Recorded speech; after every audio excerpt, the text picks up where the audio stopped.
Hola YouTube, it is your boy B3, and I'm back with another fun Toku review. Yeah, reviewing another Tokusatsu television series today, and it's our first review from the Ultra series, which includes Ultra Q as well as Ultraman. And I kind of wanted the first one to be the original Ultraman show, which is the second entry in the Ultra series. However, I finished this show today, so I figured why not just go ahead and review it while it's fresh on my mind and I have my notes and etc. here. Ultraman X, the 27th entry in the Ultra series. So that's a lot of Ultra series. So yeah, 27th entry. Obviously, it's from Subaraya, like all the other ones. And it has kind of like a digital theme, like a digitized theme. He's kind of a cyber Ultraman, not like Gridman. I don't mean like he manifests in the physical world, but he exists in this cyber device, and he was like digitized by this explosion when he was fighting a monster near the sun, and he hit the monster into the sun, and that's how the show begins.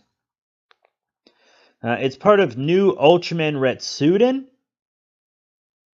which is this kind of new era of Ultraman, a real gimmicky era of Ultraman, which is fine. I actually like the gimmicks for most of the time. I didn't really like the Rube gimmick, but I really like the Spark Doll gimmick, and this does use Spark Dolls, just like Ultraman Ginga and Ultraman Ginga S, which I'll review both those in one video, but it does use Spark Dolls as well, but it also has Cyber cards. And this gimmick really does help it a lot because these shows, one, are very expensive to make. Tokusatsu is not very cost effective anymore these days. So heavy merchandise like that actually really helps pay for everything. And also, Super Sentai and Kamen Rider do that. And they're two of the big three. The big three are Kamen Rider, Super Sentai, and Ultraman. And Ultraman really needed to catch up to those two, so I'm glad they went in this direction. So that's really good. That's really good. So there's this thing called the Ultra Flare, and it turns lots of Spark Dolls back into monsters. And it also teleports a lab away, and that lab had Daichi's family in it. Well, his mom and dad, and now his only family left is a Gomora Spark Doll. 15 years later, he's fighting a monster, and what do you know? Ultraman X fuses with him, and Daichi is on one of those teams like the Science Patrol. They're called Zio, XIO, and I actually like them a lot more than I usually like the team. One of the things I liked about Ginga was that it didn't really have that team setting, and G didn't either. And I was like, that feels new because we always have that team setting. But this team setting actually worked really well because it was a very competent team that could do a lot by themselves. They had been fighting monsters successfully for 15 years before Ultraman appeared. That's pretty awesome. Not only that, there are episodes in here where we see them like capture aliens and stuff by themselves. We see them arrest a Kimmer alien without Ultraman's help. We see them arrest a Dada Seigen without Ultraman's help. We see them defeat several space beasts without Ultraman's help. One of the space beasts gets away and gets mutated by Dark Thunder, and that's when they need multiple Ultramen to help them. But before the mutation, before that big power-up, it was really something they could defeat themselves, and that was really cool, being able to see the team defeat things themselves.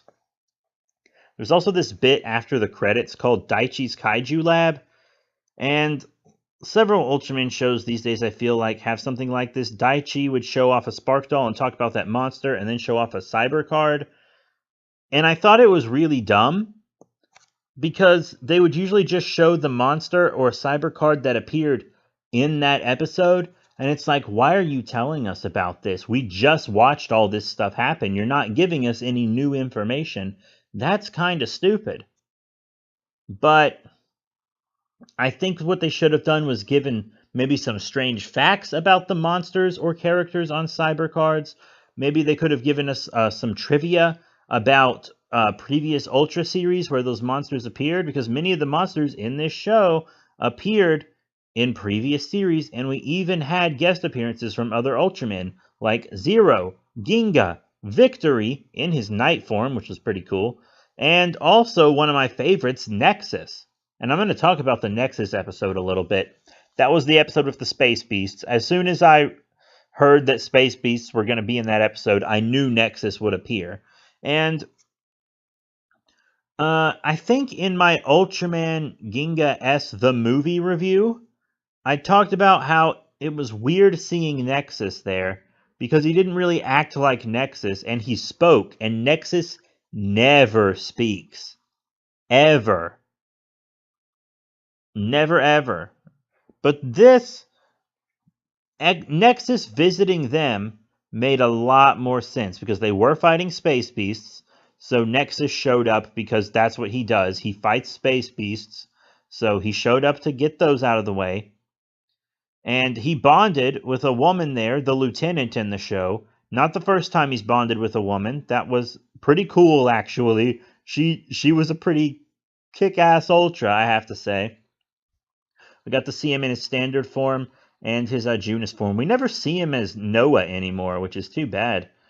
But I thought that was really good. He did tell her one thing, like off camera, but I think it was more of a sentiment that he conveyed to her through like emotion rather than actually physically stating it to her.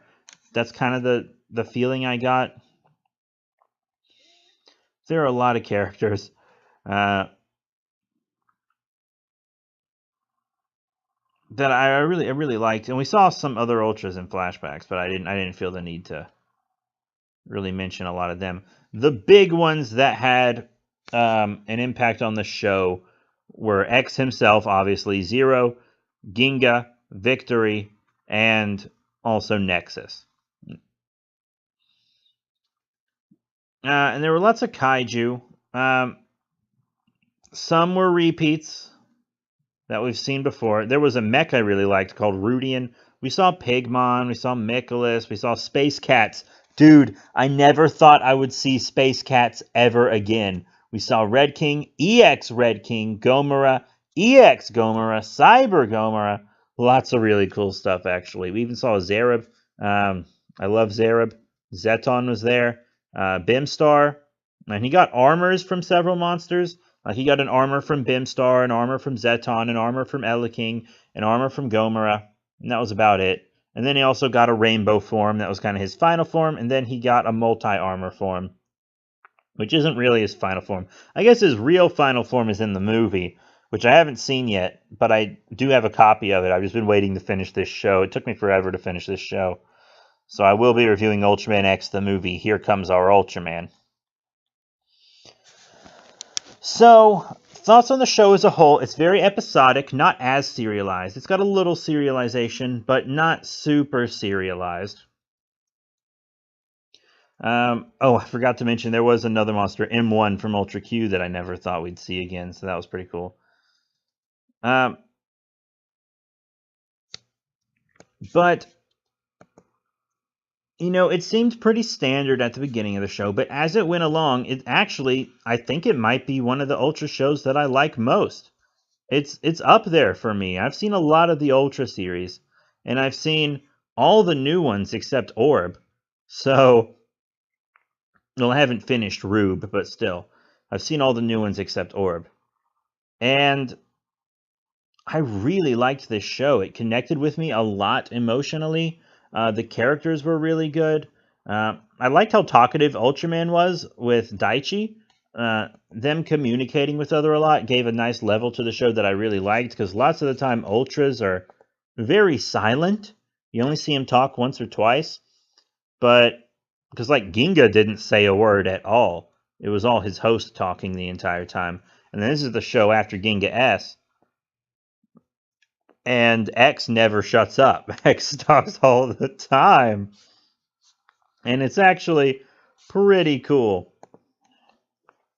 But I mean, like, there were some really good episodes. The episode with Nexus was so good. The episode with Pigmon seriously almost made me cry. I'm dead serious. The episode of Pigmon and King Gessera almost made me cry, dude. I watched it yesterday, and it tore me up. It tore me up, dude. And now let's talk about the main villain, who we don't see a lot. We see their Dark Thunder ability a lot, but we don't see them a lot. And the Dark Thunder ability was intentionally awakening Spark Dolls and powering up monsters so that the main monster, Grieza, could come absorb them. Because Grieza goes to any planet where there's life and like absorbs all the life on the planet, starting with whatever has the most energy, and then just wipes the planet clean of anything living, and then moves on to the next one. And that's the being that Ultraman X knocked into the sun at the beginning. So Grieza had to come back. And Grieza was cool, dude. Grieza's like the first real form we see. I think the first form we see is technically the second form. I don't know. I probably should have gone to Grieza's wiki and done some research before this, but I did not. Sorry. I did research the show itself, but not individual characters. And I did just watch the show, so. But Grieza's, that form for Grieza is very creepy. It moves in this weird way. It has this, its roar sounds like this hyena laughter, and it's so creepy the way it's edited. And he's so powerful, too. Like, he defeats X at first, absorbs the powers of all the monsters we saw through the entire show, and takes a new form. I think there's a DX figure of Grieza, but there's also a Spark Doll of Grieza. I think the Spark Doll came out later, maybe around the time of Rube. I don't know. But there is also a DX. I'll probably get the Spark Doll. In fact, I have a plan for the Spark Doll in my show, Toku King. I was looking for a good Spark Doll to fill this role, and I think Grieza will be perfect. So Grieza will be in Toku King. So if you want to see Toku King, we have an Indiegogo page. Follow the link in the description below, or you can support it on Patreon, whichever you want. But Toku King will be on this channel, so subscribe and hit that notification bell. It's our original Tokusatsu show, but it has elements from other shows in it. So I think the Grieza Spark Doll will fill a good role in that. But yeah, that's it for my Ultraman X review. It's one of my favorite Ultra series, and I have a couple friends who have told me that they really enjoyed X as much as I did. Someone I know even said X was their favorite, and I think that's a good choice. You know, X is really good. It's about 22 episodes, I think. I don't remember exactly the episode count, but I'm pretty sure it was 22. You know what? I think I still have the wiki page open. Let me check. Let me be super unprofessional and not know the episode count before the review, because I'm so dumb. Yeah, it was 22. I was right. Each episode's about 24 minutes without the ads. I watched it with ads on Crunchyroll, because I don't want to pay for Crunchyroll just to watch Ultraman. That's all I watch on there. But thank you all very much for your support. Remember to rate, comment, and subscribe. Check out all the cool links in the description below. Facebook, Twitter, etc. This was longer than I expected it to be, and I'm sorry about that. I'll try to shorten it in the future, but that's it. Thank you all once again. I'll see you all later.